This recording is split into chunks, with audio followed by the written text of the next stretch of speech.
So it's been a month since Nellie Tembe fell to her death from a Cape Town hotel. Now, since then, there's been weeks of speculation about the circumstances surrounding her death and the nature of her relationship with rapper AKA.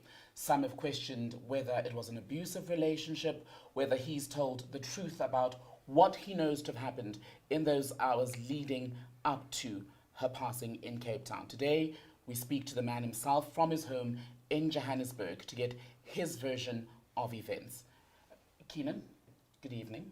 Good evening. Thank you for speaking to us. Thank you for taking the time. I think a lot of people are wondering at this point, because we haven't seen or heard much of you, a lot of people wondering, especially your fans, how you are doing. How I'm doing? Well, obviously I'm in a state of grief, sadness. For me, Anele was, still is my whole life, my wife, or my wife to be. I wake up every day, I'm numb. I find it very hard to get up in the mornings, to make it through the day. I'm in grieving and in mourning. There's so much noise around everything. And there's so much that's going on that it's hard for me to take the time and to find the time and the peace to mourn and to grieve. My thoughts are also with her family. It's not just my loss, it's their loss as well. With my family, it has been very, very, difficult for us as well, because at the end of the day, we were going to become one family. And I just feel like all that potential and my whole life has kind of been pulled out from underneath me. So I never wanted to lay things bare. I never wanted to really be in this position and have to explain. I just wanted to mourn and grieve. But I think the events of the last week or the last 2 or the month or whatever you want to call it has really put me in a position whereby I now need to tell the truth. And I need to speak and my voice needs to be heard, because people want to know from me, what my explanations or my answers to their questions are. And going into this interview, it's very, very important for me for people to understand Anele was and is my absolute world. And for me, it's about preserving her memory, her legacy, and for her to be remembered in the right way. And I will do anything to protect that, and that she's remembered in the right way, which is creative, fun, talented, the most beautiful girl I ever laid my eyes on. So it's hard for me to sit here and talk to you tonight. And I just want people to know that and myself, my family, and also my thoughts go out to the Tembe family.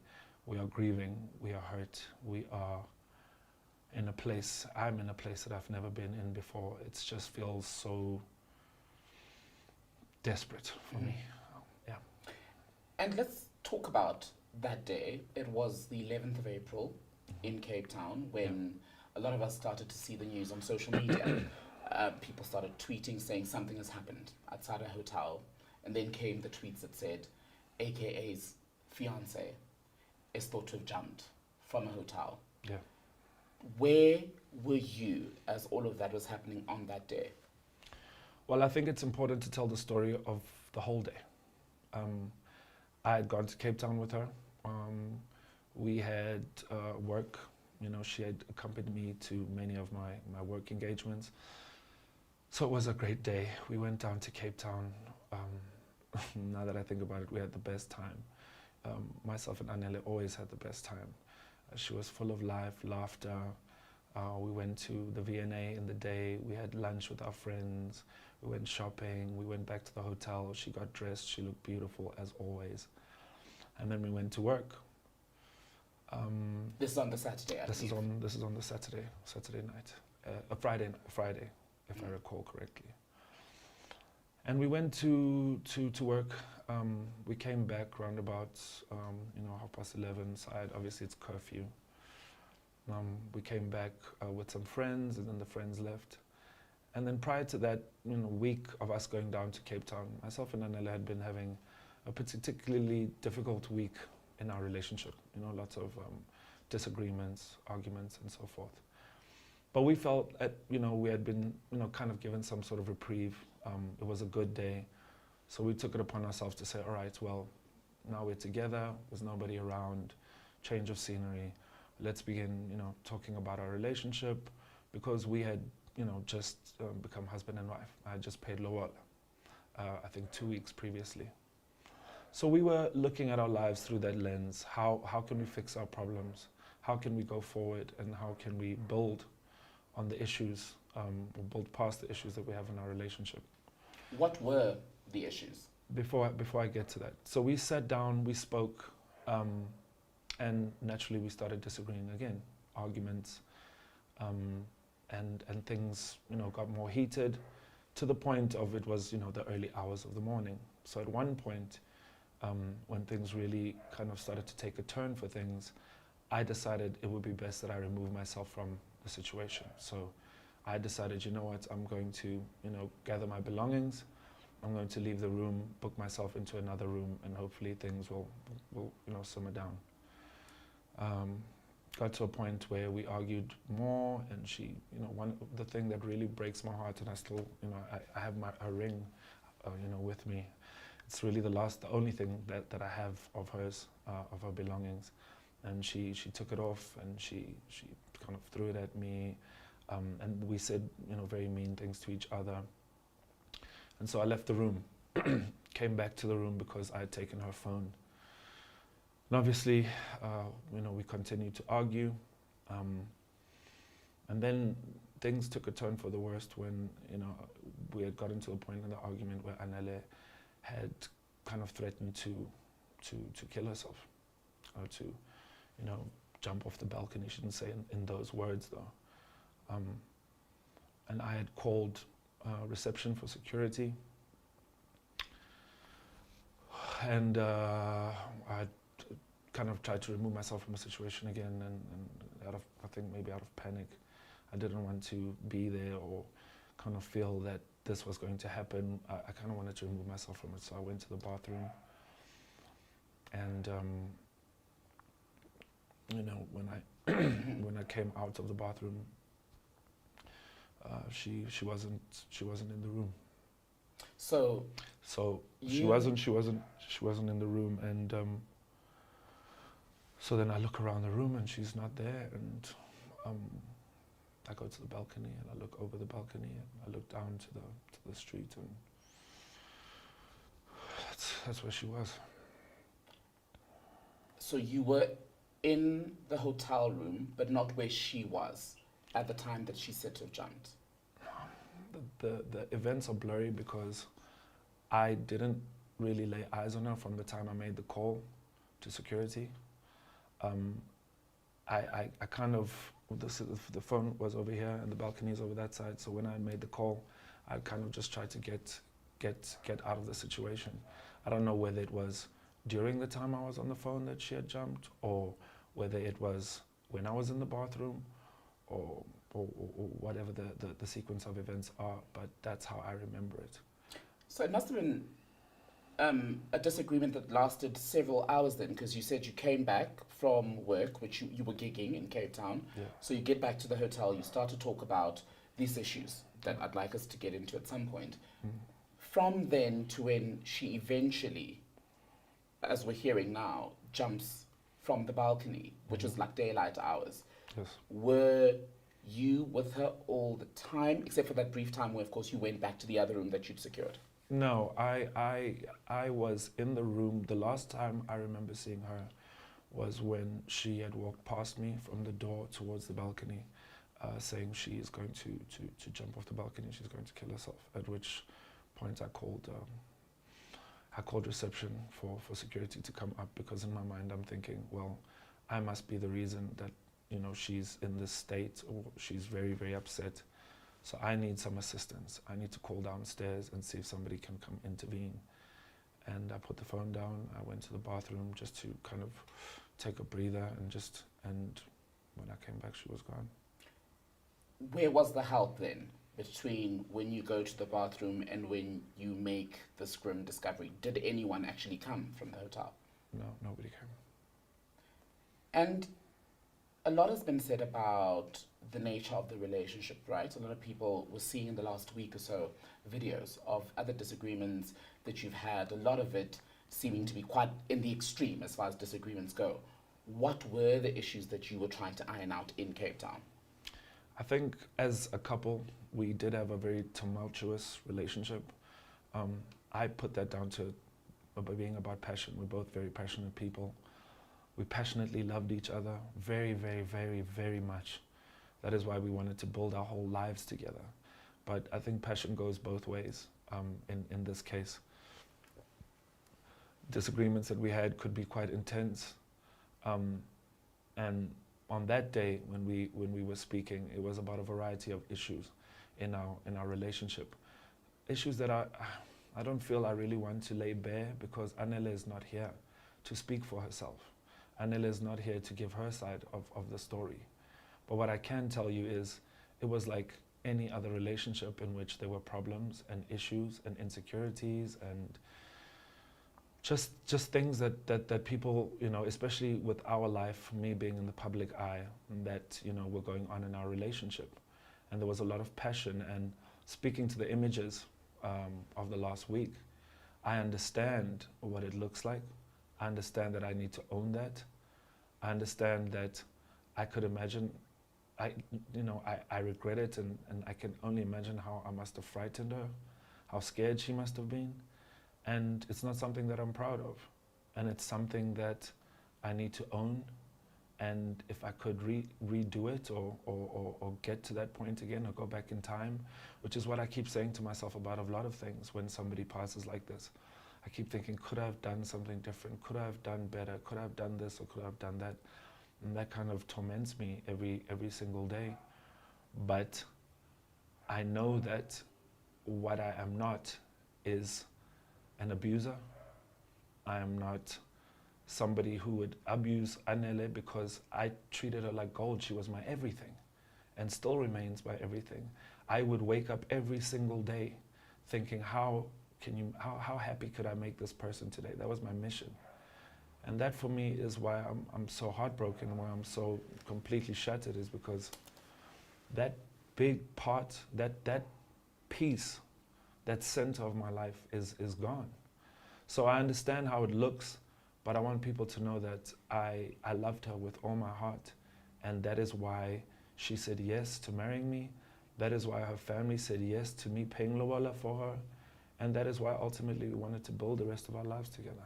And we'll go back to the hotel in a moment, but just on, because we've touched on it now, the issue of the videos. You say, yes, she meant the world to you. Yes. You cherished her. But when you watch the videos, I mean, I'll just bring up one where a man who is unidentified is in the room trying to subdue Anele, and Yes. you're presumably on the other side of the camera, and she keeps saying, you don't know what he's done or he's doing to me.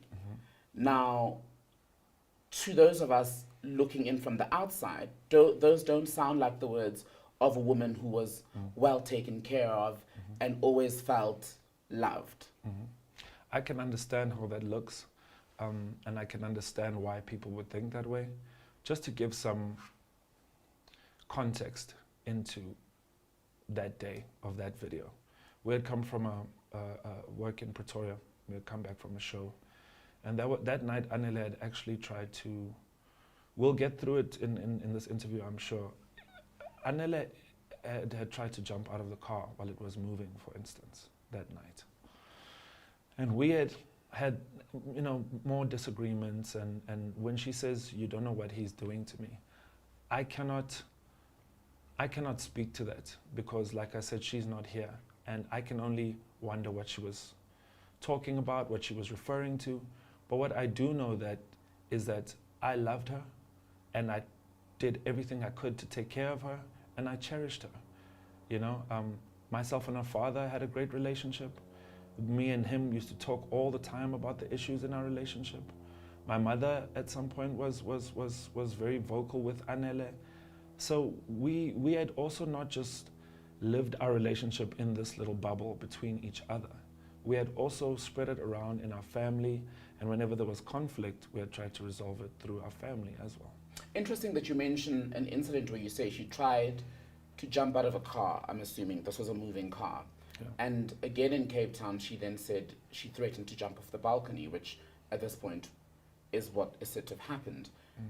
What do you say to people who say then, if she had shown behavior that suggested that she was likely to harm herself, why would you leave her alone for any amount of time when she had said to you, I will jump off the balcony? Well, in my past experience with Annele, it wasn't the first time that she had attempted to do that or had threatened to do that. She had done that here in this home upstairs before. She had over the phone threatened, or I don't know, I don't want to use the word threatened because it feels like she's holding something against me, but at times it could feel like that. Threatened to drive her car into a wall. She had to be talked down off a ledge at the Hilton in Durban. And she had also spent some time in psychiatric care in Durban after that incident. So you need to understand that I am a person who was with somebody who had gone through this before. And for me, I felt like in that moment, I didn't really believe that Annele would do that, right? Because I'd been through it before with her. But at the same time, I felt like I wanted to remove myself from it, because if I'm the cause of this, then something in me said, just get away, get away. I shudder to think what the situation may have been. You know, we don't know what the outcome may be had I made a different choice, but we'll never know. But that is the choice that I made. I wanted to get away from it, remove myself from the situation.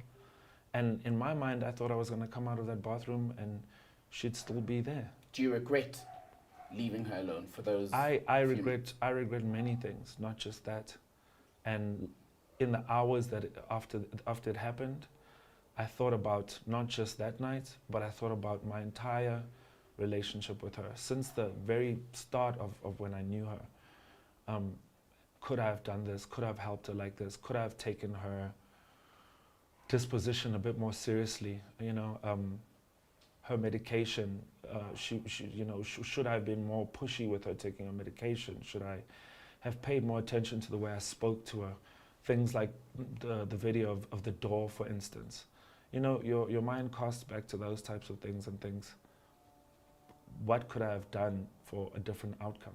Why did you break the door? Because that's been one of the most shocking images that people have seen. I mean, it's, for those who haven't seen it, I'll just describe it. It's a door with a hole punched right in the middle.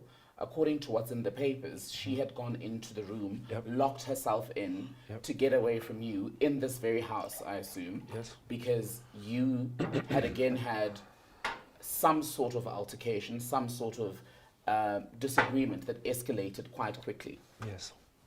Well, that is the case. Like I said before, lots of passion in our relationship, lots of stubbornness, emotions running high. And it was an argument that we were having like many of the arguments we have had before. To tell you the truth, I cannot recall what we were arguing about. But what I do remember is breaking that door. I can only imagine how scared she must have been. I can only imagine how terrified I must have made her. And that's something that I own and I wish I could change. And my heart breaks just thinking about it. And people make mistakes, and that's a mistake that I made, but there are consequences for mistakes, and I'm, paying for those consequences. You speak about a passionate relationship. Many relationships are passionate. Very few people end up with their partner locked in a room, and so passionate are you about an issue that you don't even recall, as you say now, that you go to the extent of breaking a door. So was your passion violent? In that moment, definitely. In that moment, I took it too far. In that moment, I scared her. In that moment, I wasn't the man I was supposed to be towards her. Was it the first time you had scared her in that way? Not in that way, no. I don't recall scaring her by breaking down a door before, no. Had you ever hit her? No. What, apart from the incident with the door, what other violent, maybe not you hitting her, but what other violent incidents do you recall between the two of yourself? Define violence. where, for example, there's breaking of doors, there's the trashing of a room, Oh, that type be it of in the stuff. house or at a hotel. It had happened before. It had happened before on both sides. Myself and Anele, like I said, were very stubborn, very steadfast, and could be quite volatile. Were there drugs involved? Drugs involved in our relationship? Did the two of you take drugs either together or as individuals? Well, for me, when it comes to the issue of drugs, I've been in the entertainment industry, in the music industry, for 15, nearly about 15, nearly 20 years now. Have I tried drugs before? Yes, I have. I can say that without question. On the part of Anele, like I said, Anele is not here, and I'm not going to speak and delve into that on Anele's part, because my job is to protect her memory, my job is to protect her legacy, but I can only speak for myself. So obviously, being in this entertainment industry, being a musician for so long, you're exposed to these things, you're around it, and I have tried them before, yes. But more specifically, was there drug use during your relationship from your side then? Because you say you won't speak for her, especially on the days where No, there were these clashes. no. We went out, we would have a good time, we'd come back home. Most of the time, everything would be great. We'd smile, we'd laugh. And in those times where things didn't go well, things could get quite volatile. What do you say to someone who's going to watch this conversation and say they find it very hard to believe that this was just normal couple disagreements or just normal anger outside of the abuse of any other substance, be it drugs, alcohol, or whatever, when you look at just how high-pitched everything was from what we've seen? I think that people haven't seen everything. I think that for me, experiencing it and living in it, to know the whole story, everything that encapsulates myself and Anele's relationship is privy only to us. Only we know the full story. What's out there and what people consume is unfortunately the tip of the iceberg of what they may consume. So I can understand them having that type of judgment or that type of opinion, but all I can do is tell the truth and how I live through it with my wife. And here's the difficulty, I suppose, in you telling the truth at this point, is that we sit here, unfortunately, in a situation where a young woman has died. There are questions about how she died, and you say you are telling your truth, and she's not here. I didn't say I'm telling my truth. You're telling the truth. I'm telling the Okay. truth. Because there's no my truth and her truth. There's only one, the truth.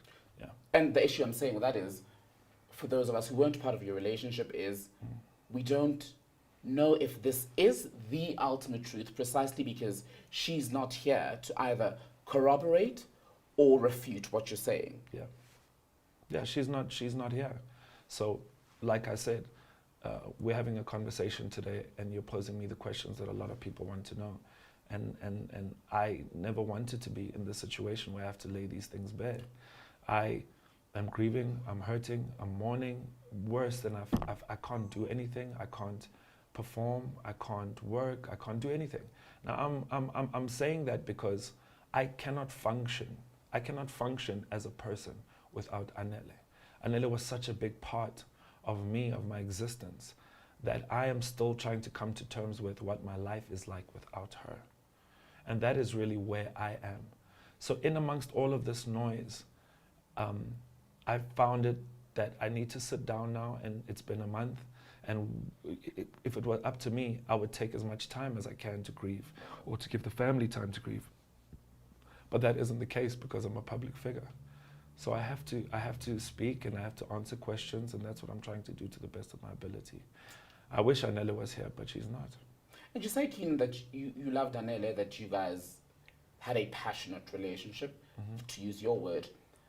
Do you accept that it's quite possible to be in love with a person and equally be in a toxic relationship? I think that's possible, yes. Is that how you would describe your relationship? No. I would describe my relationship with her as loving. We adored each other. We absolutely adored each other. I was so lucky because when lockdown started, I got to spend every single day with her for the last year, and I really got to know her on so many levels, and she was amazing. She was everything that I ever wanted. I don't know where I'm going to find another Anele. I don't know how to compute it. My mind and my soul doesn't know how to deal with. I just feel like I'm just floating from moment to moment, and it's a pain that I will change me for the rest of my life. I'll never be the same again. So to label it toxic, no. Did we have difficulties? Yes. But is it not possible for the two to coexist, the love and toxicity, when, yes, you've got the loving moments, which are great, but you also have the extreme lows, which aren't just the usual, I'm not taking your calls. These are lows that involve the breaking of doors. They involve videos of a woman crying hysterically on the floor, calling out for her mother. They involve, now we're hearing reports of her friends saying, in fact, what was going on was abuse. You're saying that's not what happened. But how do you, let me phrase it this way, how do you balance those two? Because you can't look at one Toxicity without and the love. other. You're Yes. talking about toxicity and love. Like I said, it's possible to be in a toxic relationship and be in love. I just wouldn't characterize our relationship as that relationship that was toxic and in love. I believe that our relationship was one that we were building towards the future. It was one in which we took the ultimate step to be with each other forever, for the rest of our lives. And one that I put my marker in the sand, and I said, this is going to be my life partner. And that is how I feel about it. I cannot reduce our relationship just to a toxic in love. It was a serious thing. It was my wife forever. So I feel like to draw parallels like that, yes, you can talk about the highs and the lows. And to the outsiders, it might seem extreme, but in our reality, we were 99% of the time in love, and things were amazing, and we were building a future together. She was in her early 20s, you're in your early 30s. Correct. A lot of conversation about the age difference between the two of you subsequent to her passing.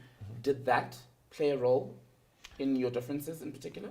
I think it did, but it also enhanced our relationship. I think that it was perfect for us. She enjoyed the difference. She in what she was looking for in somebody. She was looking for somebody to settle down. She was looking for somebody who was kind of knew who they were and knew where they were headed. And for me, I was so lucky to find a girl that was young and wanted to settle down. So I counted myself very, very lucky.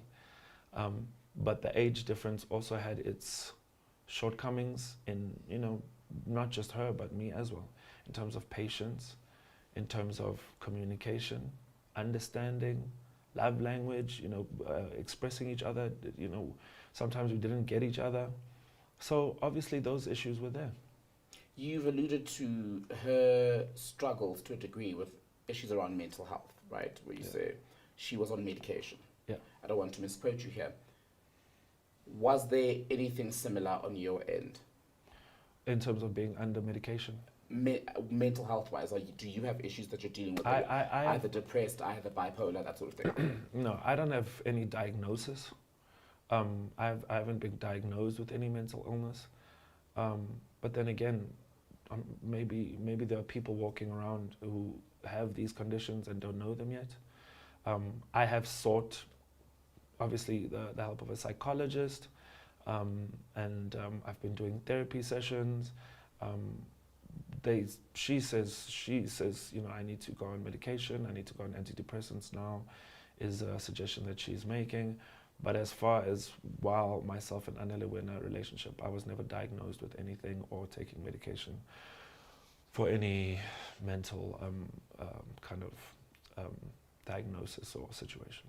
Do you think you have an anger problem? At times, yes, I do. I do think so. I think that I can be over the top sometimes, and I feel like I'm a work in progress, It was something that we spoke about, myself and Anele, a lot of the time. We spoke about how do we resolve conflict in our relationship. And I always strived to communicate better, to be better, and to do better by her. Did you start, and you started that work, at what point in your relationship did you start working on that aspect?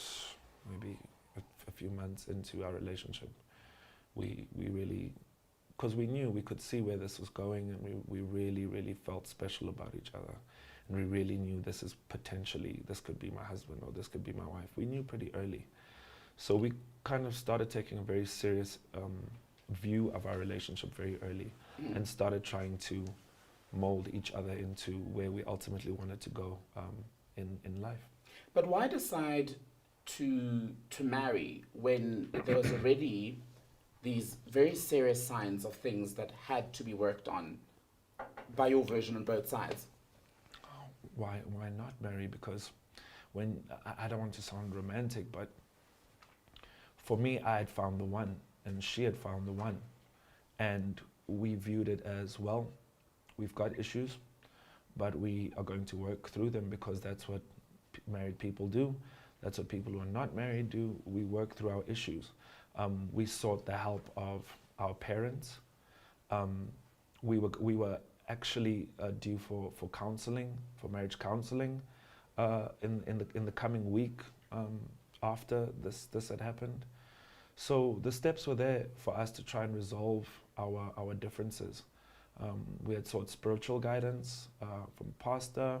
So we had tried to make those steps. Unfortunately, we didn't, get the time to do them, because ultimately our lives together was cut short. Let's go back to ultimately, because that's where we started off.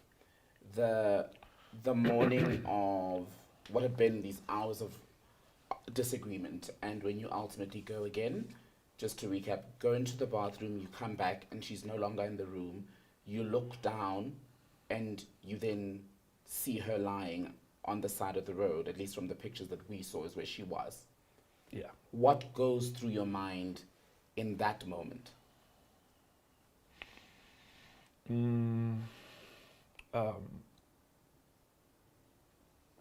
I just started screaming, "Oh my God, oh my God, oh my God."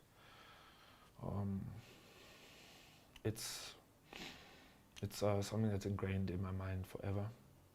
It's not easy to think about. It's not easy to talk about. I remember going out onto the balcony. By the time I made it out to the balcony, there was a gentleman to my left who was already on his balcony, just to the side and one up. So I looked out and I looked down, and as I kind of reeled back, he was standing there. I don't remember saying it, but I just started screaming, "Oh my God, and just losing my mind. And as soon as, I kind of made sense of what was happening, it maybe after about 10 seconds or 15 seconds or so, I ran next door to where my friend was, started banging on his door, just hysterical, and he opened the door, he dragged me up off the floor, and that's where the whole nightmare began. Everything just started moving, and people, and my friend went down to downstairs, and I wanted to go down, but they said, "No, don't, Do you stay in a room? No, I was next door, so I'd ran out of our room next door to my friend's room. And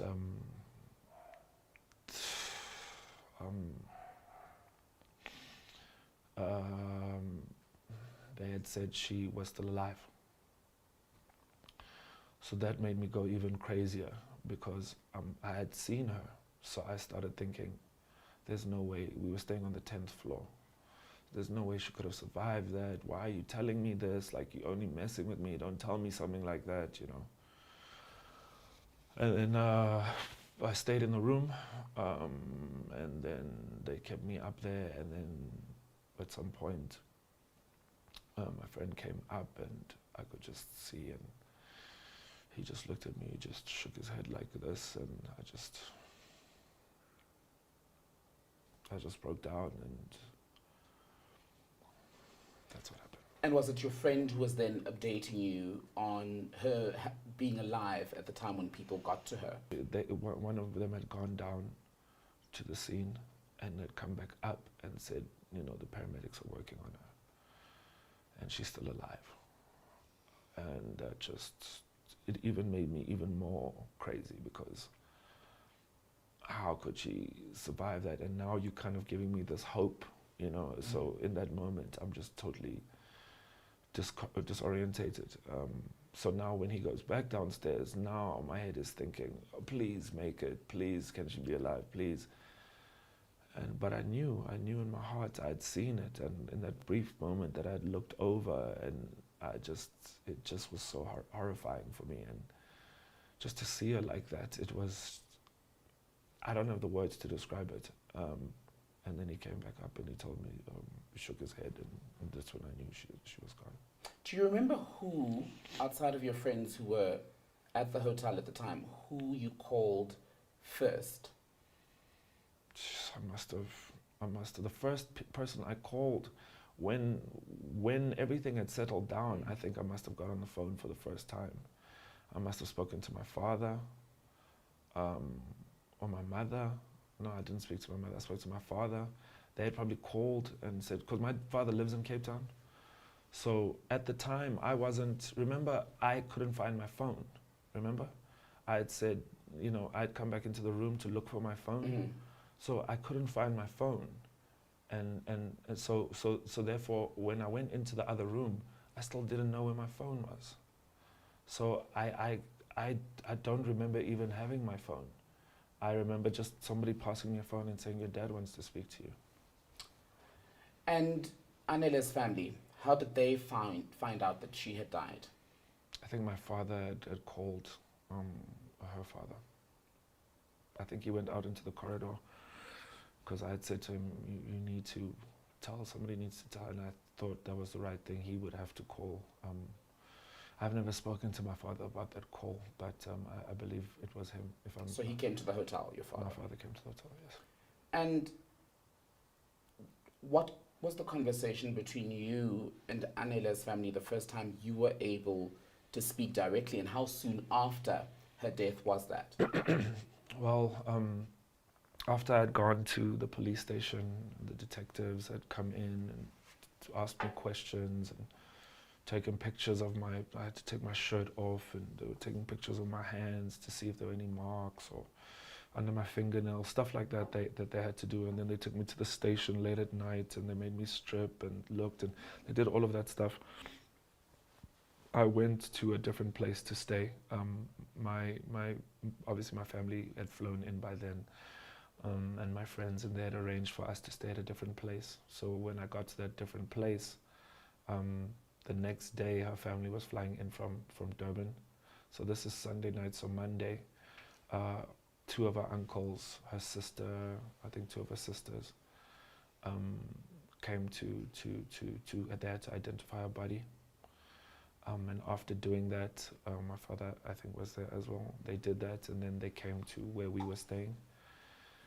And we sat down and we spoke a little bit about, condolences and so forth. Obviously, they were visibly hurt, as they should be. And then I brought it up. I said, guys, I think I need to also, because they weren't asking me, but I felt it was like I had to tell them what had happened. So I told them what had happened, as I told you now. And then they kind of nodded, they kind of took it in, and we spoke a bit about arrangements to get her body back to Durban, and then they left. Was there any blame, especially after you told them that she died after an argument? No, there was no blame. They didn't blame me in that moment. They didn't say anything. If anything, they were quite compassionate and quite mournful with me. They could see I was in a state. I could see they were in a state. So there was none of that. Let's get to the day of the funeral. Anele's father had a written tribute that was read out by a close family friend. In that tribute, he then says that she was not suicidal. He did not know her to be suicidal. Without saying that she had been on drugs, then makes a point about young people and drug abuse. Mm-hmm. Why do you think he made that comment? Well, I can't speculate as to why he would say those things. I can't speculate as to why that was his statement, but what I do know is that I think culturally, for what I can think of, I think culturally, mental health and depression, especially suicide, culturally, in terms of the family as well, it's taboo, it's a no-go area. It's something that won't happen to our child. It's something that couldn't have happened. But I also know at the same time that he was well aware that Anele was on medication. We spoke about it many times. We had spoken about her sometimes getting off her medication, not being on her medication. We had spoken after she had spent a week in a SICO, psychiatric hospital in Umhlanga. Mm-hmm. So he was well aware that she had stayed there for a week. He was aware, because me and him spoke at length about her suicide attempt in Durban. He was the one who picked her up from hospital. So we had spoken many times. And it wasn't just us. My mother had sat down with me after the Hilton Durban incident, and had sat me down and said, "Son, are you aware? Are you aware of what this is going to take, and are you prepared to go the distance with somebody who, with a condition like this? Do you understand it? Are you educated enough on the subject?" And I said, "Yes, Mom, I will do anything for her because I love her, and the way you raised me and the way I was taught is not to abandon somebody when you love them. How could I do that?" So I stuck it out, and as it pertains to her dad and what he said at the funeral, he knows these things. We've spoken about them. So to say that he didn't think she was suicidal, I don't know why he said that, but what I do know is that he was well aware of those things that I've just listed. And on the issue of the drugs, why did he make that point? You say you are not currently abusing any substances. Yeah. You were not on any drugs during your relationship. Yeah. Was she on substances? Like I said at the start of the interview, I'm not going to point fingers at Anele and say she was this or she was that, she was or she wasn't. For me, I'm here to speak, to protect her memory, to protect her legacy. That's what I'm here for. So you would have to ask him why he would say something like that. The people who've questioned your decision to issue a statement on the eve of the Sunday newspaper reports where two publications, I think, ran with the same story with the videos, which they had got from a friend or friends of the late Anele, right? Yeah. Why go the route of a statement versus, for example, giving a quote to a newspaper? Were you responding to the inquiry firstly from the newspapers? Were you trying to preempt the reporting? Yeah, I had gotten a call on the Saturday morning about the story that was going out on the Sunday. So I had gotten in touch with a member of my team, and I told him, "Look, this is what they're saying. So what do we do?" Upon a lot of our own kind of piecing of things together, we believe that it is someone. They've I don't know who, but they've unlocked Anele's phone, right? And the papers had been sitting on the story for weeks, actually weeks. Not it wasn't a. I mean, also when you go to print for a story like that, as I understand, you print on the day on the Saturday, and then you go to paper. So to ask me in the morning, for me it felt very orchestrated, and a lot of what's going on in the media and also in the inquest feels orchestrated, and it feels like there's ulterior and kind of orchestrated by whom and ulterior what different forces at play. Because for me, I thought, let me put the statement out to preempt and to address what's coming out in the papers tomorrow. I also felt that a quote wouldn't do it justice. I wanted to state my claim and say what I had to say. You asking me? My question was, who would lead to the publication of these stories Yes. with an agenda? Yeah. And B, what would they have to gain? People who want to blame me, people who want to make me the person responsible. That would be the motive. And the gains, there are no gains in a situation like this. Anele is gone. We can never bring her back. So I wouldn't say it's gains, but I know there's a lot of trauma on all sides. I know people are grieving, they're mourning, and I can't understand their process. But what I do know is the people who are providing the papers with these, videos and these clips, the timing of it is something that I'm paying attention to, because when Anele was here and things were great and we were in love, but now it's she's gone. It's all in the papers. It's in the media.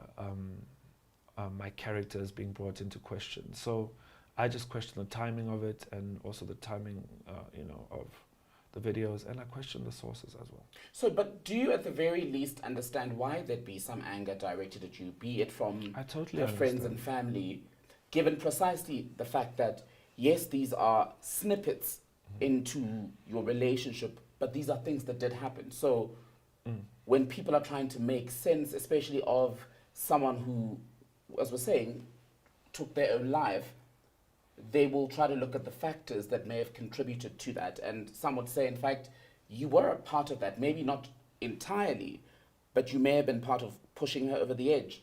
Myself and Anele's lives were intertwined. We were going to build a life together, like I said before. And it's impossible for whatever she was going through at any given time while she was with me not to have anything to do with me. I was her life, she was my life. However, it's important to look at things in the whole context. Anele had attempted suicide before. Anele had spoken about it many times before. And people know this. So when those things had happened, there was no blame on me then. There was no outcry against me then. But Anele made that decision. She took her own life, and I'm here to grieve. We all grieving, and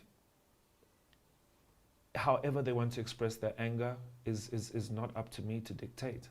I can just interpret it the way that I'm interpreting it. At this stage, do you personally take on any kind of blame, any kind of accountability for where she was mentally at the time of her death? I think it's impossible not to feel part and parcel of her mental and emotional state, especially if you're trying to build a life with her and become her husband and you're headed that way. But I think it's very important to also realize that Anele had a life before me. Anele was Anele before she met me. Also within our life, Anele had her own life, her own friends, and she was her own person. She was strong-willed, and you couldn't force her to do anything that she didn't want to do. So for instance, even when you talk about drugs and you talk about abuse and so forth, you couldn't force Anele to do anything that she did not want to do. Anele made her own choices. That was the type of woman that she was, and that's why I loved her so much. But it was also the sense, at the source of a lot of difficulties that we had.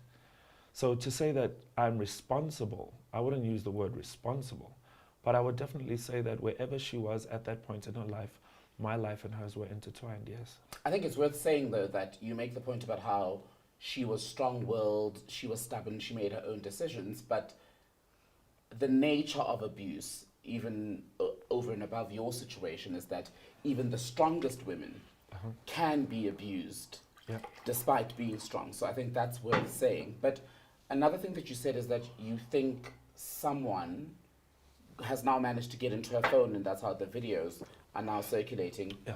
But what we read was that she sent these videos to her friends because that's how terribly afraid she was of you. So how can you say for sure that she did not share the videos of her own accord with her friends? Well, as I had read the article, it said it was an activist. An activist who does not, a GBV activist who does not want to be named. Is that how they put it? Who is this activist? A nameless activist. I don't understand. Well, people could also make the I argument also that don't understand. Every source is nameless. Everything is nameless. There is no accountability. Nobody is. So for me, it is in my opinion, and also for reasons that I can't disclose, there is information that has shaped my opinion, and that is my opinion.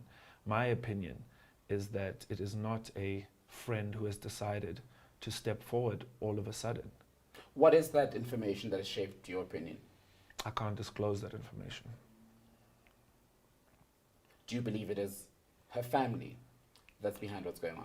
I can't point any fingers at her family. When last did you speak to the Tembe family? The last time I have spoken to the Tembe family in particular, her father, was the day after the funeral. I had gone to, see him the day after the funeral, before I was supposed to fly back to Joburg. I thought to myself, well, the right thing to do is to, like I had explained, because there was no time for closure. We had the arrangements for the funeral. We had the arrangements for, everything. It was hectic, flying her body up, all of that stuff. So we didn't have the opportunity to sit down. So I took it upon myself to say to him, Baba, listen, let's sit down tomorrow if you can, if you're willing to meet and if you have time. And he said yes. So I went back to their house and I sat down with him and I looked him in the eye and I attempted to give him the closure of what had happened. What was that closure? Was it you recounting the events of the day his daughter died? Well, for me, if I was a father, which I am a father, if something like that had happened, I would want the person who was with her to come to me and explain to me exactly what had happened. So I felt like I shouldn't just, it's the end, it's the funeral, and off I go into the sunset. I need to go to him. He gave me his daughter's hand in marriage. So therefore, I need to go sit with him and explain to him and recount to him the events that led up to this tragedy. And what did he say to your explanation? How did he receive it? He received it like a grieving father. He received it like a mournful father. He was upset. He was sad. He was heartbroken, and so was I. What do you mean upset? Upset more towards sadness and heartbreak, or upset more towards not quite furious, but leaning towards anger? I would say upset in the way that you've just lost an amazing, beautiful child that you've kind of, has gone into the world and you've tried your best to raise, and this tragedy has occurred and you're upset in the way things have turned out. It's hard to pinpoint to say he felt like this or he was leaning here or leaning here. He's shattered, just like I'm shattered, just like her family's shattered, just like my family's shattered. In your statement that you've issued, you refer to innuendo both in and around the funeral, but also at the service itself. Mm-hmm. What were the comments that you found troubling during the service? For me, it was at the time I didn't understand it. I think I have more clarity on why. I can only, like I said to you, I can only guess why. I have my own opinions why, but the innuendos were the ones of that she did not commit suicide. Also, the police minister being there, speaking, I didn't understand that. I didn't understand. I can understand, maybe he's a friend of the family, but the way it was done, I felt like there was kind of an undercurrent of something didn't feel right to me. Explain why that is, especially because not everyone watched the funeral and heard what the minister said. Yeah. What were you told about his presence, and what did he say that makes you now look at his presence with some degree of suspicion? Well, I think it's strange for me because I was her husband. I had paid lobola, right? So I thought that I would have an opportunity to also speak at a funeral to pay tribute to her. And I communicated that to the family through the person on my side who was handling things through to the family. And I got there and I sat down and I opened the book of the memorial and my name wasn't there. Were you told it would be? I was under the impression that I would be able to speak. I have a full eulogy written out for her. Maybe one day people will hear it. I think that people deserve to hear it one day. But I was under the impression that I would. I also was under the impression because of my husband, because I'd taken care of because I took care of the funeral arrangements, made sure that I buried my wife with dignity, in peace and with love and with care. So I thought I would be speaking at the memorial, but we didn't run the memorial side of things. We just took care of the burial. I want us to clarify the issue of the police minister, so that when this there's no ambiguity around why you were uneasy with that. Yeah, I'm getting to it. So after I see that I'm not being permitted to speak, I kind of take it in, and then I listen to the dad's kind of testimony, and then about she not committing suicide, and then the police minister wasn't scheduled to speak. But then they said something about we have to observe him and please, he has to come speak. And then up he comes to the podium and starts speaking. And I just felt like there was a lot of something didn't feel right to me. Are you accusing the family and the minister of anything? I said something didn't feel right to me. Something didn't feel right having his presence there, along with the father saying that this was not a suicide. The two together for me didn't equate. And did you take that up then in your meeting with Anele's father the day after the funeral? Yes, I did. I said, I don't understand. Why did you say that she didn't commit suicide? And his explanation to me was that he wants to preserve her memory. He can't have people in the media or social media talking about her that way, having her remembered that way as someone who was kind of depressive or suicidal. He can't, there was all these things are being said about his daughter. And at the time I agreed. It kind of made sense to me, like, okay, protect her memory at all costs and so forth. But in these last few weeks, it seems that that's not the case. It seems that as time goes on now, I'm going to seem to have to lay more, out there about the nature of our relationship, the nature of our differences, and ultimately the nature of her and me and the life we had together.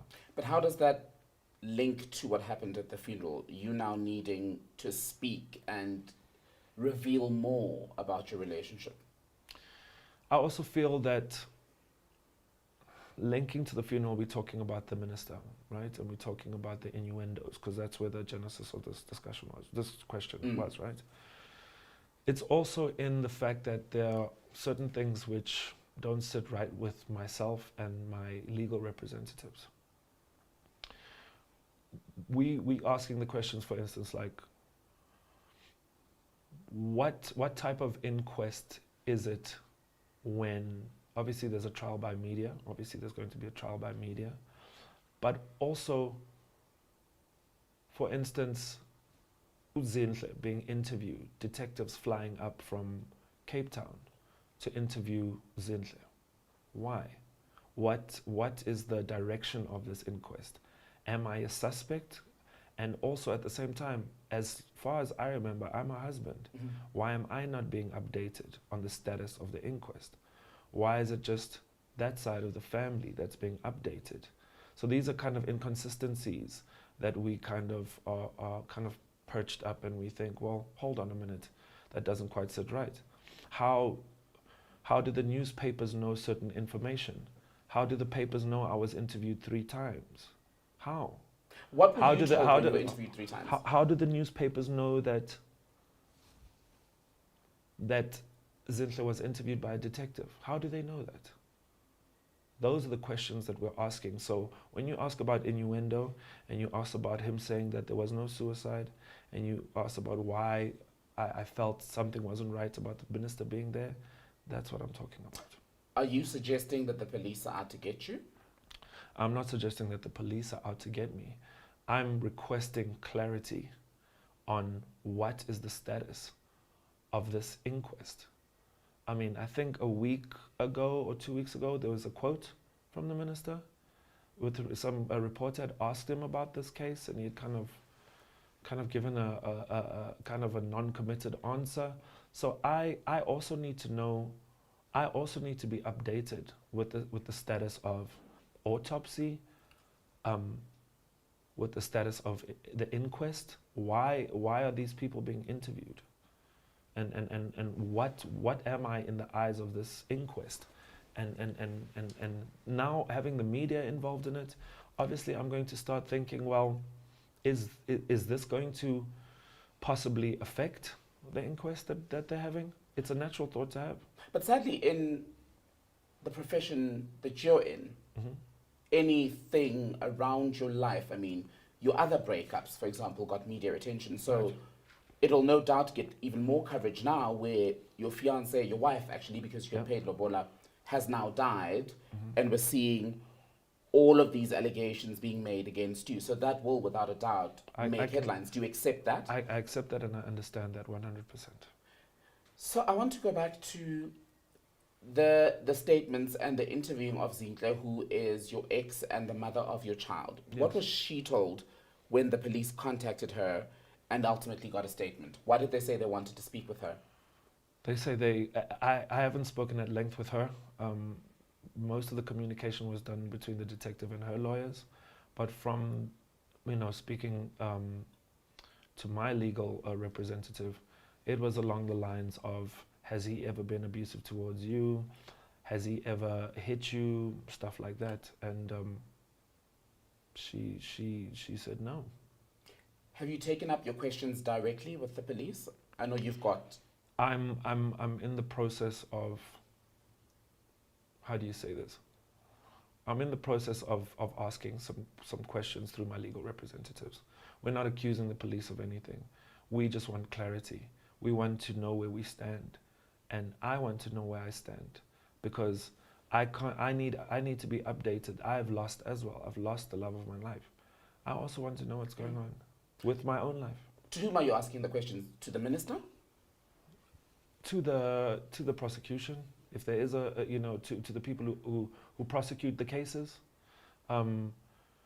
because ultimately an inquest is to gather evidence and then build a case and then launch an investigation. As I understand it, I'm not a legal expert, but we'll be asking questions in the right legal format, through the right legal channels, to the right people. So as you sit here today, knowing what we've all seen published in the media, can you confidently say that there is nothing else that will come out, either through the media or that the police may bring forward, to contradict your version of what happened on the day Anele died? If there's anything that could come out to contradict what I have told people that happened that day, is there any chance of that happening? Is Yes. that your question? No. I have it burnt into my head, into my memory. This is the most traumatic space of when an hour or whatever, 2 hours or whatever the time frame may be of my life. I've given three statements on the same day, and then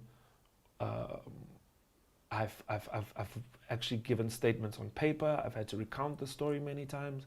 I've recounted the story with the same detail, and I want people to understand that I may have my flaws and Anele may have had her flaws, but it's just not possible. It's just not possible for anything other than what happened that day to have happened that day. I love this woman so much. I loved her with everything.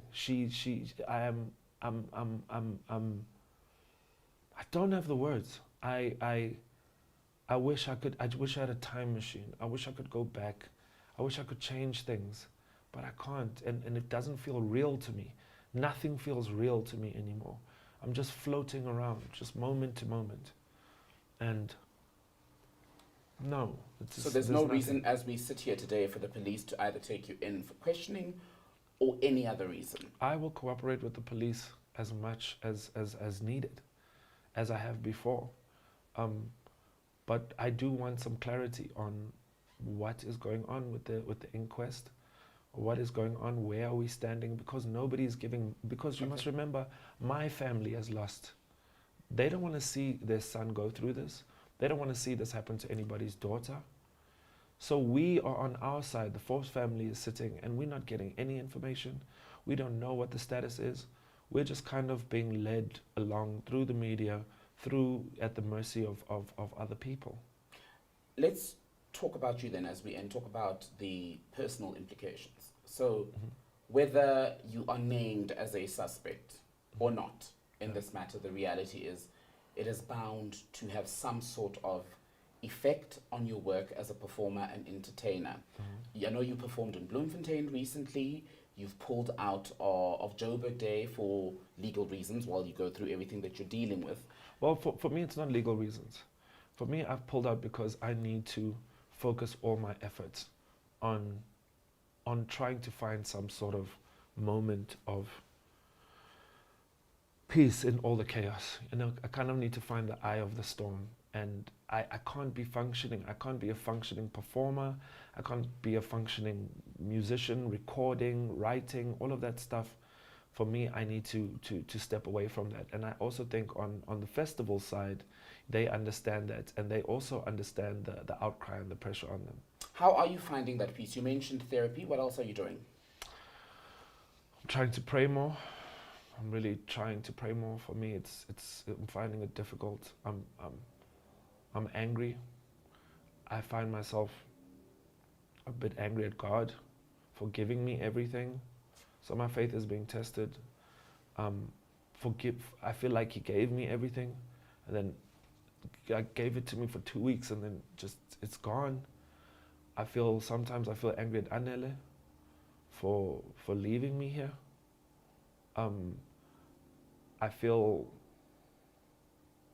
like I try and pray, but it's hard. It's hard to walk in faith now. I also am seeing I'm doing therapy every week. I'm trying as hard as I can not to go on antidepressants, but it's so lonely, and my therapist says that I'm only headed that way, the same way as Anele, if I don't go on medication. So those are the battles that I'm fighting now. Yeah, I'm also, I'm trying to repurpose my life again.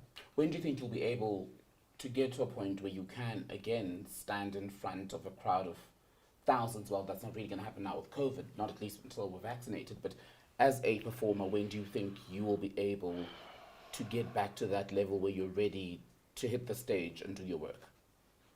Probably at a time when I can learn to live with what has happened. The hardest part about this is that I'm never going to forget it. It's never going to go away. It's always going to be something that I carry with me. And the only way to deal with it is to learn to live with it.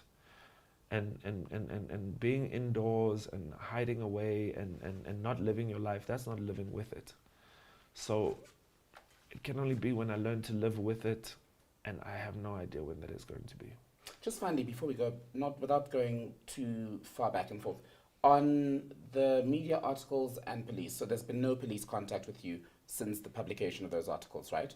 None.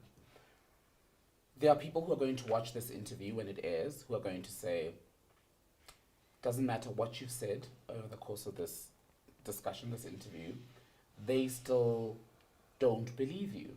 They feel that you are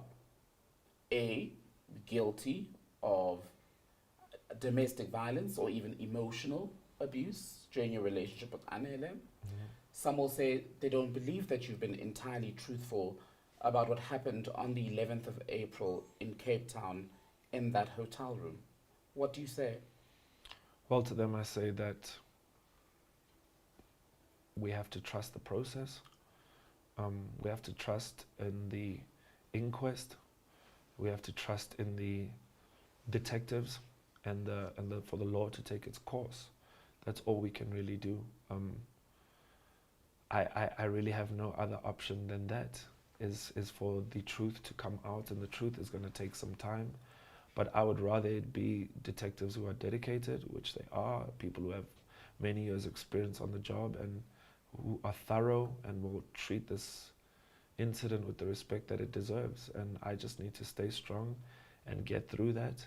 As far as the people, what they think of me and what they will deduce from this interview, they're entitled to their opinions, but I'm not here to change minds. Mm-hmm. I'm here, sitting down here, speaking to you because people want to hear what I have to say. And here I am saying it. Will you reach out to the Tembes? If necessary, to convey condolences, on anniversary, on her birthday, you know, it's my interaction with the Tembes will be around that of Anele and my connection to her. I want to state that another big tragedy of mine, and the thing that really hurts me as well, is that I was going to gain another family. You know, not only was I gaining this beautiful wife for life, but I have also lost the opportunity to also become part of their family. And that hurts me very much.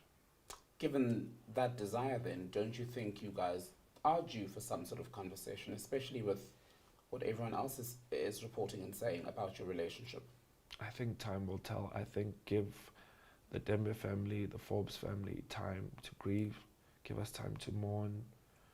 Let me find a way to fill this huge gaping hole in my heart, in my life, and give them the same time as well. Helen Forbes, thank you very much. Thank you very much, sir.